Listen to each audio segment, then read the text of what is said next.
every time I would get pushed over, he'd always get up out of his chair, get out of the ref, and he'd sit back down, and then I'd push the kid back over, and then he'd get up and come out.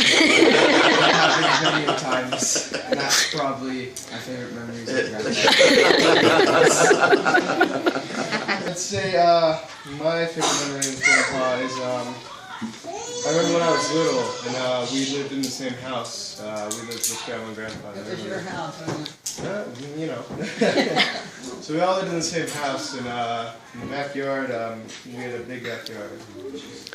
I remember Grandpa would come out with like a baseball and a bat, and it's like, let's play some baseball, you know. And he'd toss me the ball, and I'd hit it, and sometimes he'd go to the fence and he'd say like, "Wow, that's amazing! Like you're so great." And, like, you know, as a little kid, you know. It feels so cool to just be like, oh, my grandpa's so proud of me, and just like...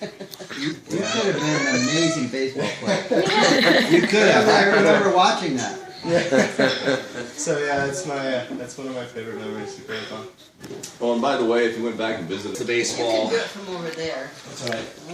One move is the baseball, teaching my kids how to play baseball. I played baseball as a kid, but I think it was special to watch these kids absolutely just rope the balls, and that was all because of Dad here just teaching them how to swing properly, right, and timing of the ball, and you know, all that stuff.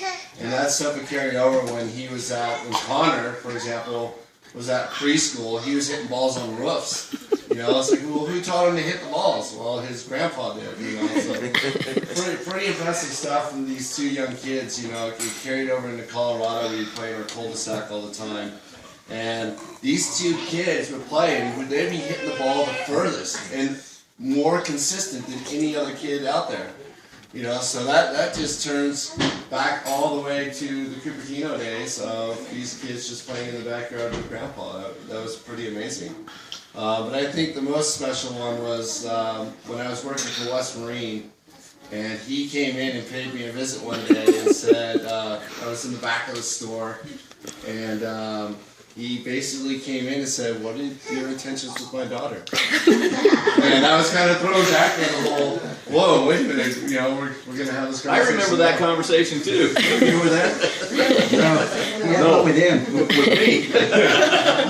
And so we had a good conversation of, you know, it was a good 30-minute conversation about what my intentions were, and boy, that was over 20 years ago. So it was a good talk. You know, it was with good intentions, good heart that he approached me, because he cared about Holly enough to know what my thoughts and cares were for Holly as well. So, you know, that's just a good father right there looking out for his daughter, and I truly appreciate that to this day.